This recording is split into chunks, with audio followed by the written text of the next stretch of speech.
Taewon Kim is the most feared man in the city. A ruthless underworld king who hasn't flinched in 20 years. But as he sits in a gold-lit luxury banquet hall, his hand instinctively tightens on a concealed pistol. The room falls into a deathly, paralyzed silence. A 5-year-old girl in a shimmering champagne dress has just walked past his elite security detail as if they were ghosts. She doesn't tremble. She doesn't hesitate. Then she leans in, her soft curls brushing against his sharp jawline, and whispers 7 words directly into his ear. Everyone froze. The Iron King suddenly loses his grip on his weapon, his face contorting into a mask of sheer, haunting terror. But the little girl only holds his hand tighter, looking into his intense eyes with a brave, chilling innocence. What she didn't know was that those 7 words just dismantled a decade of lies and blood-soaked secrets. That's when Taewon realized his past wasn't dead. It was standing right in front of him. What could a child possibly say to make a predator suddenly feel like the prey? The silence in the restaurant is heavy. It feels like a physical weight. Taewon can feel every eye in the room pressing against him. His own guards stand like statues behind him, their hands hovering over their suits. They're waiting for a signal, a nod, a word.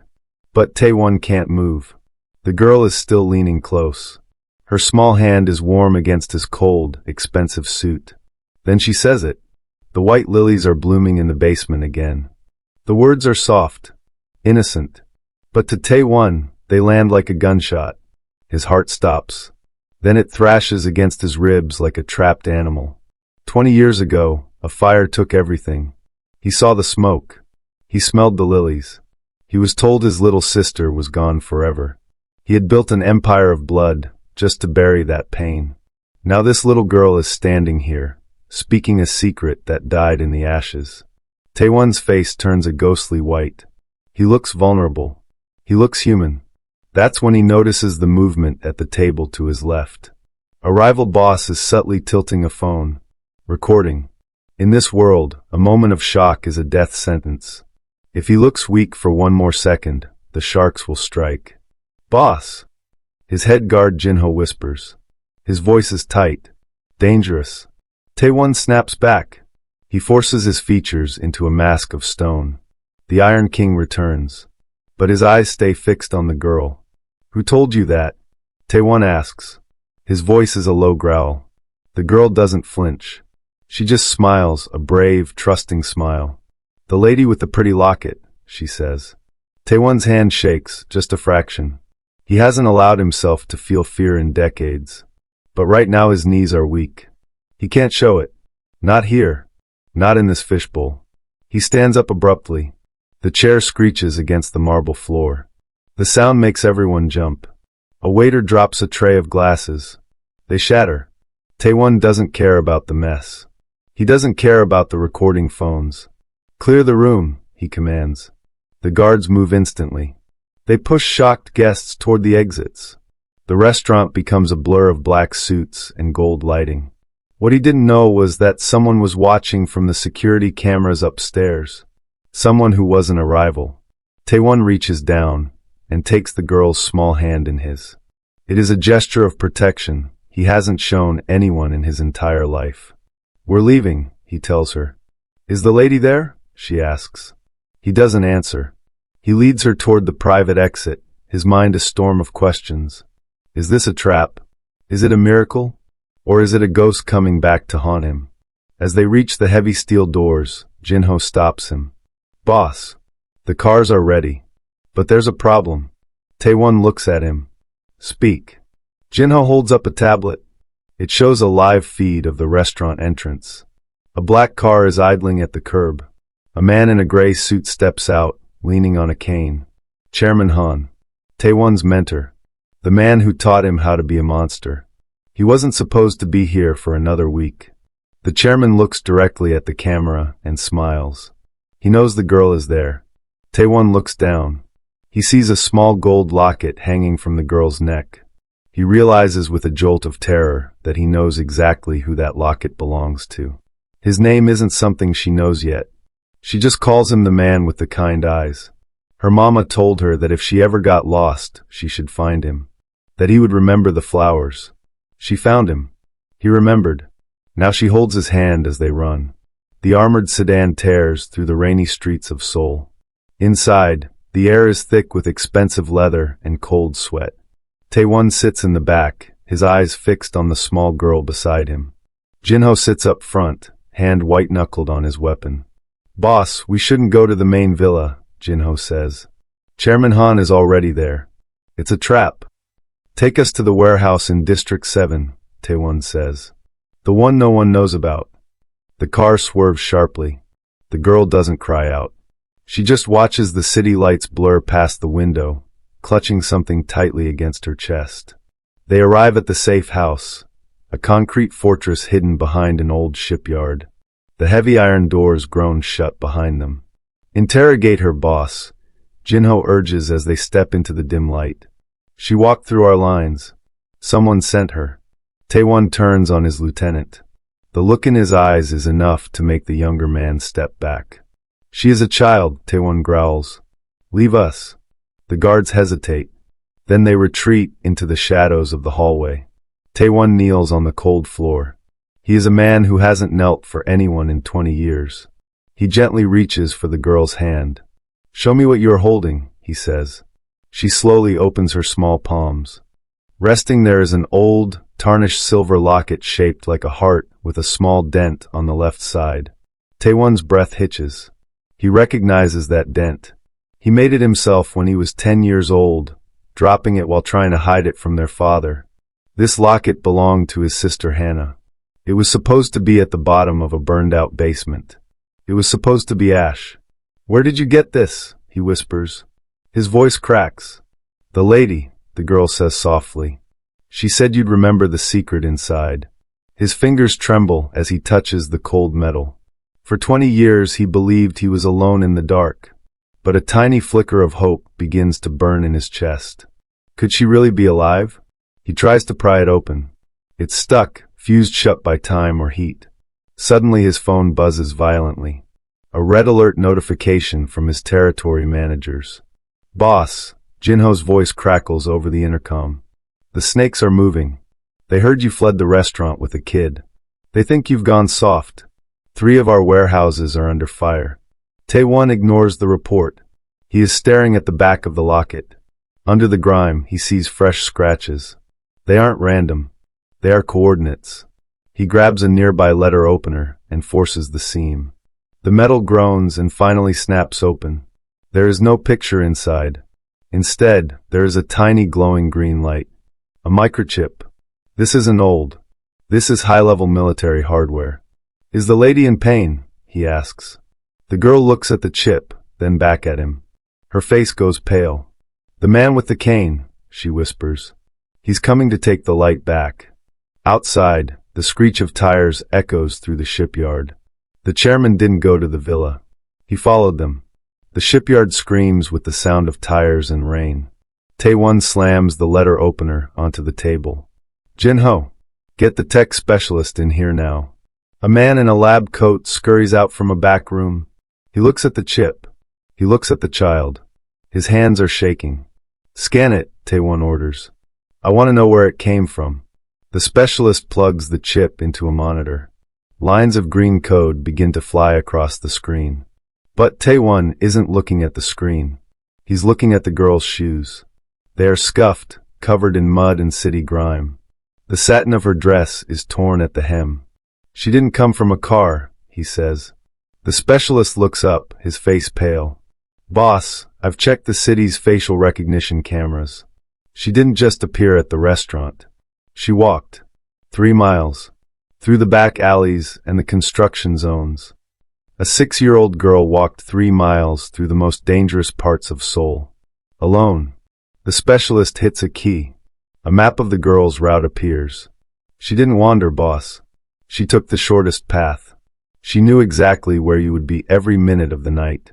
Taewon kicks a chair. It shatters against the concrete wall. He controls the city. He has thousands of eyes on the street. But someone just sent a child right through his front door. Someone who knows his schedule better than his own guards. "The chip," Taewon growls. "What is on it?" The specialist swallows. It's not just coordinates, boss. It's a pulse. It's linked to a medical monitor. Whose pulse? I can't tell yet. It's encrypted. But whoever it is, their heart rate is dropping. Fast. What he didn't know was that the lady wasn't just sending a message. She was dying. The warehouse lights flicker. A heavy thump echoes from the roof. Taewon grabs the girl and pulls her behind a heavy steel desk. Jinho. Report. The radio crackles. Static fills the room. Then a voice comes through, not Jinho. The calm, cold voice of Chairman Han. Taewon, you always were too emotional about family. The girl was a gift. Why are you hiding? A red dot appears on the specialist's forehead. Crack. The glass of the monitor shatters. The specialist falls. The screen goes black. Taewon looks at the locket in his hand. The green light is now blinking red. Run, he whispers to the girl. But she doesn't run. She points to a small hatch in the floor he never noticed before. The lady said the basement has a secret, she says. The roof begins to groan. They're coming in from above. The first flashbang detonates as Taewon dives through the floor hatch, clutching the girl and the broken locket. They hit the dirt of a crawl space just as boots hit the floor above. He doesn't wait for the dust to settle. They scramble through a narrow concrete tunnel. His heart is a drum in his ears. He isn't thinking about the soldiers behind him. He is thinking about the blinking red light. Then they burst out into a hidden garage 3 blocks away. A black SUV is waiting, left there for an emergency he never thought would come. Taewon slams the microchip into the car's dashboard. The screen flickers. It's not just a map. It's a live medical feed. A name appears in the top corner. Hannah Kim. Taewon's vision goes blurry. He chokes on a breath that feels like fire. Hannah. His sister. The girl he saw disappear into the flames 20 years ago. The GPS pin drops on the screen. It isn't at a graveyard. It's a private hospital wing inside the city's most secure medical tower. She's alive, he whispers.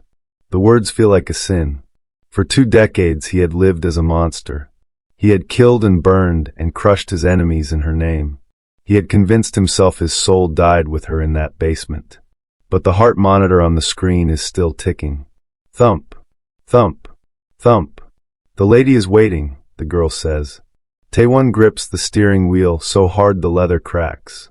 A wave of earth-shattering rage washes over him. Who could do this? Who could let him believe he was a murderer? Who could keep her in a cage for 20 years while he built a throne out of grief? Chairman Han, he says.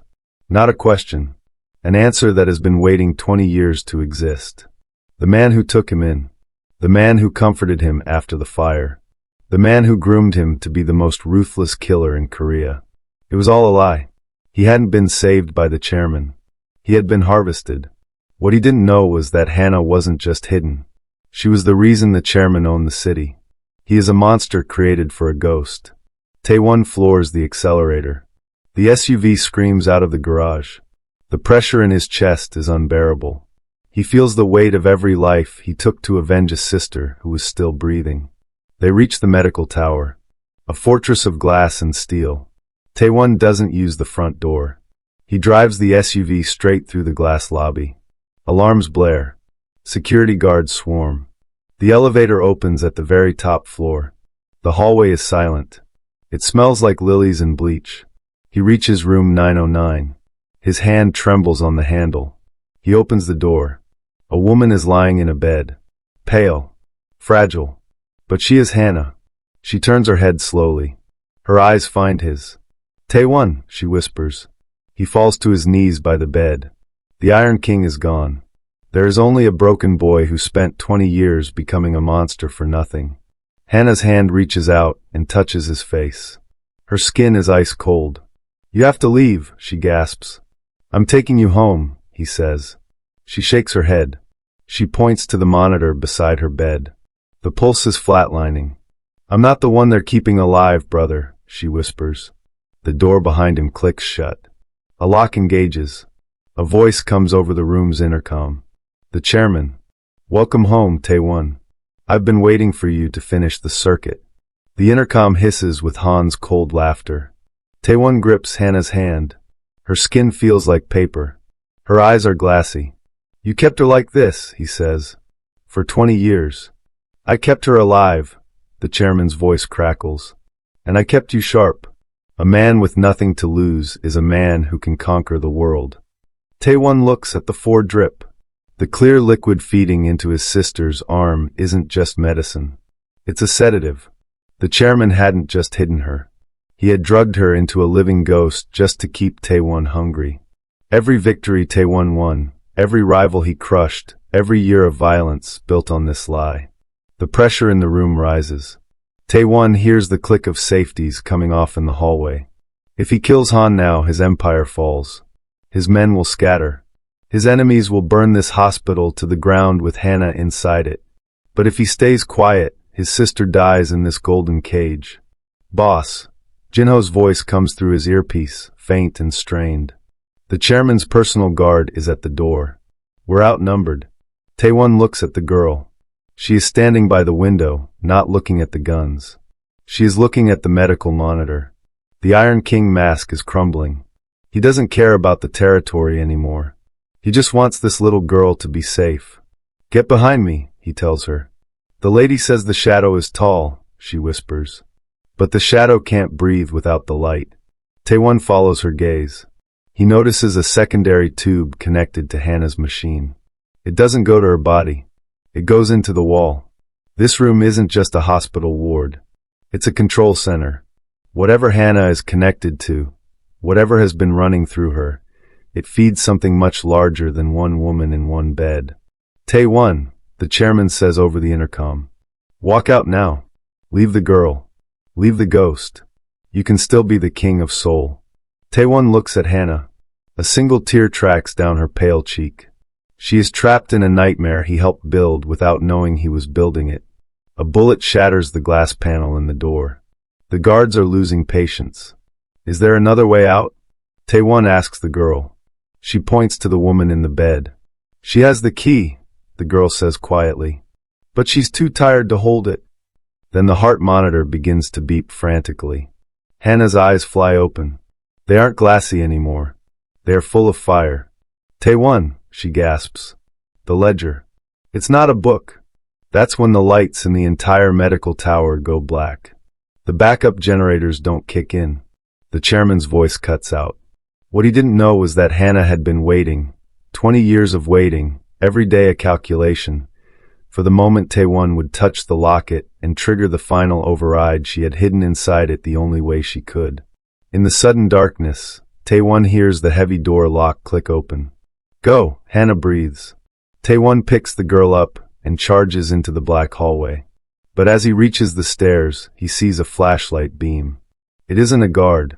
It's a woman standing in the stairwell holding a gun. She looks exactly like the woman in the bed. Which one is the ghost? The woman asks. Taewon stops. His heart freezes. Hannah is still behind him in the room. So who is standing in the dark? The woman doesn't raise the gun. She lowers it. She looks at the girl in Taewon's arms, then back at him, with eyes that are tired but absolutely sharp. I'm not the ghost, she says. I'm the one who got her out. The girl twists in Taewon's grip and reaches for the woman with both arms. Mama, she says. Taewon lets her go. The woman catches her daughter and holds her against her chest with the particular fierce stillness of a mother who has been afraid for a very long time. But there is no time. The sound of heavy boots echoes from the floor below. Chairman Han's men are coming, and they aren't coming for Taewon. The girl, a voice booms from a megaphone outside. Give us the girl and the boss lives. Taewon feels a cold chill move through him. Why would they trade the king of Seoul for a 6-year-old child? The woman grabs his arm. She wasn't sent to find you. She escaped. Han was using her. For what? The ledger, the woman says. Han burned the physical books years ago. He thought it made him untraceable. She looks at her daughter. Mira has a photographic memory. Every bribe, every murder order, every offshore account Han has ever used is stored inside her head. She is the only copy of evidence that could destroy him. That's why he kept her close. That's why I've been risking my life for 2 years trying to get her out. Mira isn't a messenger. She is the evidence. If Han gets her back, he deletes his crimes and kills the only witness. If Taewon keeps her, he is carrying the most dangerous secret in Korea in a champagne dress. We go now, Taewon says. He leads them through the shadows of the hospital, bypassing the main elevators, taking the routes no one in Han's organization would know to guard, because no one in Han's organization had ever been a frightened young man memorizing escape routes out of every building he ever entered. For years, Taewon had destroyed families to build his power. He had torn fathers from daughters and brothers from sisters, and told himself the world was made of predators and prey. Now he is the only thing standing between a mother, her daughter, and the man who had made himself God over both of them. They reach the service exit. A black van screeches to a halt. Jinho is at the wheel, his face covered in blood, but his eyes clear. Get in. They've blocked the main bridge. A bullet chips the concrete an inch from Myra's head. Taewon doesn't think. He throws himself over the girl, his body between her and the direction the shot came from. She makes a small sound against his chest, not fear exactly, surprise, the sound of a child who didn't expect to be shielded. He isn't protecting a source anymore. He isn't making a strategic calculation. He is protecting a child from a bullet, which is the most human thing he has done in 20 years, and he doesn't even notice it until they are in the van and moving. The van roars away through narrow alleys, the city a blur of rain and neon. Mira, Taewon says, his voice low. Can you really remember everything? She looks at him. Her eyes are wide and dark and completely steady. I remember the numbers, she says. And I remember what the man with the cane did to the people who stopped paying. The van hits a sudden bump. The tires scream. Then the engine coughs and dies. Every light on the dashboard is flashing red. Electronic jammer, Jinho says. They've shut us down. Through the windshield, Taewon sees a line of black sedans blocking the road ahead. In the center stands Chairman Han, leaning on his cane, waiting with the particular patience of a man who has never needed to hurry. He isn't looking at Taewon. He is pointing his cane directly at Mira. The girl has a very busy mind, Han calls out through the rain. It's time to clear her schedule. Laser sights begin to dance across the glass of the van. A dozen red dots, steady and patient. Taewon looks at Mira. Her small face is illuminated by the red glow of the dying dashboard. She is looking at him, not at the guns, not at the man with the cane. At him, with the same trusting calm she had in the restaurant when she took his hand. Jinho, Taewon says. Take the girl and her mother. There's a maintenance tunnel behind that dumpster. Use it. Boss, if you go out there, use the tunnel, Jinho. He opens the door. For the first time in his life, the Iron King isn't thinking about a win. He isn't calculating territory or leverage or the cost of showing weakness. He is thinking about a little girl in a champagne dress who walked 3 miles alone through the most dangerous city in Korea because her mother told her to find the man who remembered the flowers. He steps out into the rain with his hands up. He is completely unarmed. The most feared man in Korea is surrendering. Han's men swarm him. They don't use handcuffs. They use the butts of their rifles. Taewon hits the pavement. He tastes copper. He doesn't fight back. As they drag him toward the chairman's car, he watches the shadow of Jinho move through the alley beside the dumpster. They made it. 10 minutes later, Taewon is shoved into the penthouse office.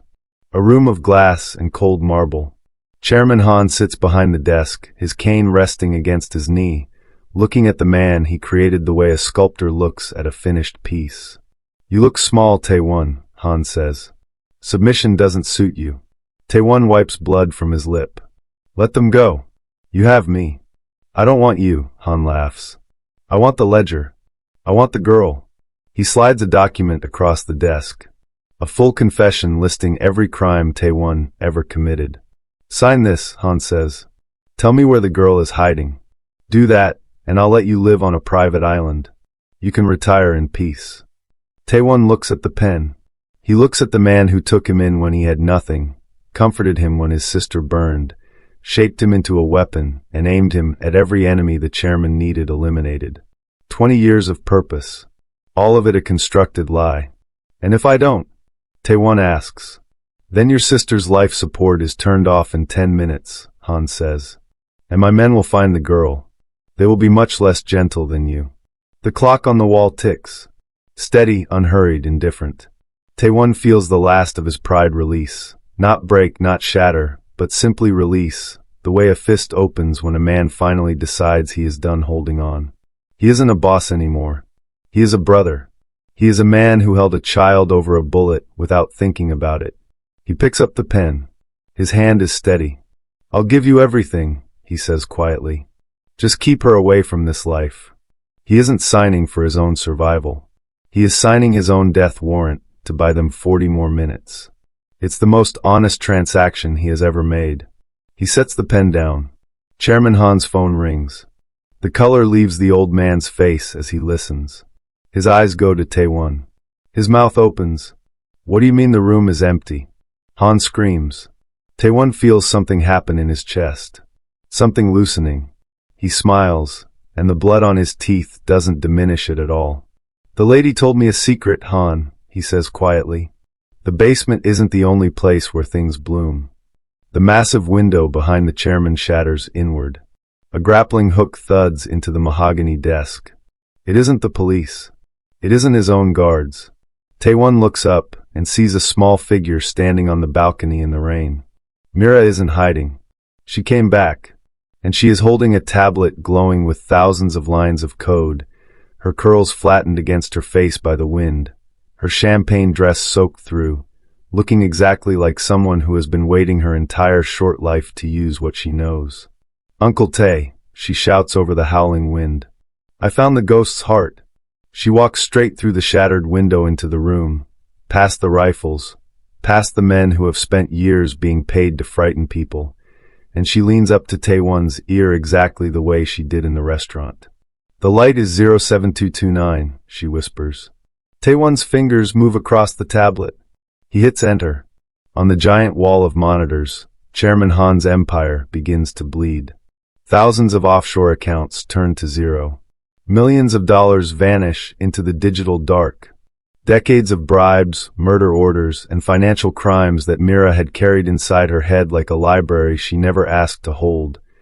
All of it now flowing outward to every prosecutor, every financial crimes unit, every journalist with an encrypted inbox that Jinho had spent the last 40 minutes contacting from a maintenance tunnel.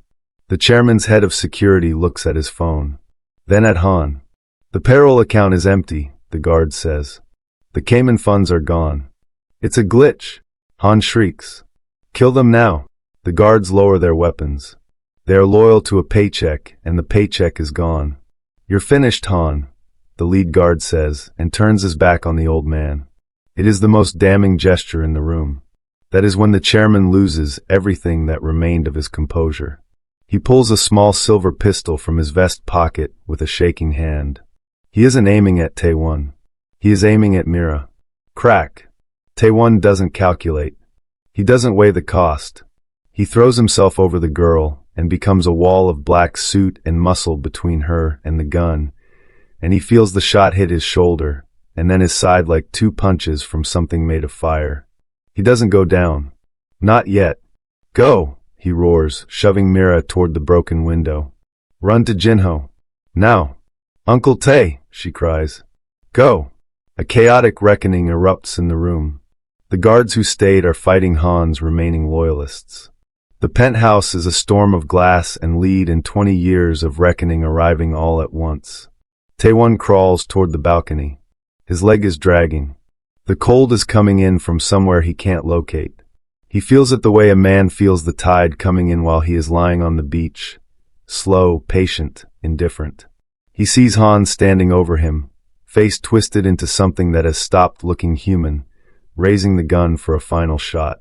Then a heavy thud. Han gasps, and the gun spins across the floor. Jinho is there, having come up through an elevator shaft that Han's men forgot to watch because Han's men were, in the end, only as thorough as the man who paid them. Get him out! Jinho shouts. Taewon feels small warm hands on his face. Mira is crying, her tears falling onto his cheek, warm against the cold that is spreading through him. Don't sleep, uncle, she sobs. Don't sleep. Taewon looks at her face. He smiles. It is the first real smile he has had in 20 years. Not the performance of warmth he has worn over boardroom tables and negotiation rooms, but something actual and complete and entirely without strategy. He uses everything he has left to pick her up with his good arm. He stumbles to the balcony ledge. The helicopter is hovering just feet away. The wind is blinding. Jinho reaches across and takes Mira, pulling her in, and Taewon pushes her the last few inches into those arms with his palm flat against her back. Take her, he breathes. Save the light. The helicopter begins to rise. Taewon lies back on the cold concrete of the balcony and watches the girl's face disappear into the clouds above Seoul. The rain hits his face and he lets it. The city blazes below him. 43 floors of glass and neon, and the 10 million lives that happen underneath the lives that people like him have spent years conducting like a private war. He closes his eyes. The waves crash gently against the shore. The salt air is cool and clean, the kind of clean that only exists far from cities, where the wind has had time to forget everything it carried. High on a cliff, tucked behind a cluster of pine trees, a man stands perfectly still. He wears a simple gray hoodie. His face is mostly shadow. A thick, jagged scar runs from his temple down to his jawline, the record of a night on a rooftop in Seoul that ended differently than Chairman Han had planned. Taewon Kim is alive. He watches the small house by the water. There is no gold lighting here. No marble floors. No armed guards.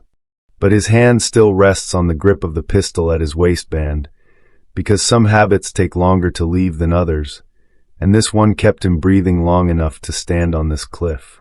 He is a man with no empire. The Iron King died on that rooftop. What stood up afterward was something smaller and less armored and, for the first time in 20 years, able to breathe without the weight of a constructed grief pressing down on every lungful. The front door of the house opens. A woman in a wheelchair rolls out onto the wooden deck. She looks healthy. Her eyes are bright. She tilts her face up toward the pale morning sky the way people do when they have been kept from sunlight for a very long time and have decided never to take it for granted again.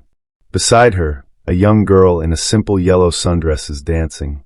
She is chasing a butterfly across the grass with total, joyful, uncalculating focus. Hannah. Mira. Taewon feels a sharp pull in his chest. He wants to run down the hill. He wants to hear his sister's voice. He wants to see Myra's smile up close instead of through the cover of trees. But he stays. He knows the truth. Survivors of Han's old guard are still looking for him. There are men in this world who will spend years locating him specifically because he is the thing that brought their operation down. If he steps into that house, he carries every one of those men with him. To keep them safe, he has to stay dead. He watches Mira pick a small wildflower from the grass and hold it up to Hannah. He watches Hannah take it and press it to her lips. He watches them laugh, the real, unhurried laughter of people who are safe, which is the rarest and most valuable sound in the world, and which he helped make possible by lying on a wet concrete balcony and pushing a child into a helicopter. He closes his eyes for a moment. He remembers the smell of lilies and smoke.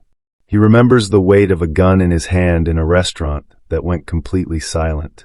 He remembers a small warm hand taking his without hesitation. The pressure is gone. The heavy crown he wore for 20 years has shattered on a penthouse floor in Seoul, and he does not want another one. He turns to walk back through the trees to the car he has parked half a mile down the coastal road. That is when Mira stops dancing. She turns her head slowly toward the cliff. Not randomly, deliberately. She looks at the tree line the way she looks at everything, with that particular focused stillness that belongs entirely to her. Taewon goes completely still. He pulls back further into the brush. He is a master of disappearing. He spent 20 years learning to exist without being seen.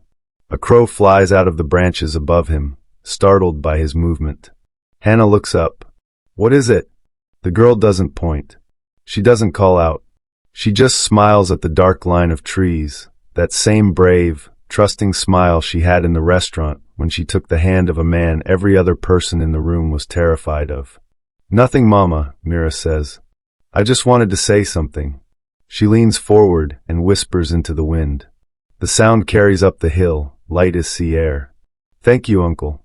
Taewon's breath catches. He stands in the darkness between the trees with a single tear tracking down through the scar on his face, and for a long moment he doesn't move. Then he turns and walks deeper into the forest. He has no throne. He has no empire. He has no men and no territory and no leverage over anything or anyone. But somewhere in a small house by the water, his sister is alive and laughing, and a little girl in a yellow sundress just whispered into the wind on the chance that he was listening. For the first time in longer than he can remember, that is enough. He reaches the car. Something is pinned to the door handle. A small silver locket. Brand new, unmarked by time or fire or 20 years of buried grief. He opens it. Inside is a tiny photograph of a blooming white lily. Taewon looks at it for a long time. Then he looks back at the road behind him. Empty, coastal, the salt wind moving through the pines. He closes his hand around the locket. He gets in the car. He drives toward the morning.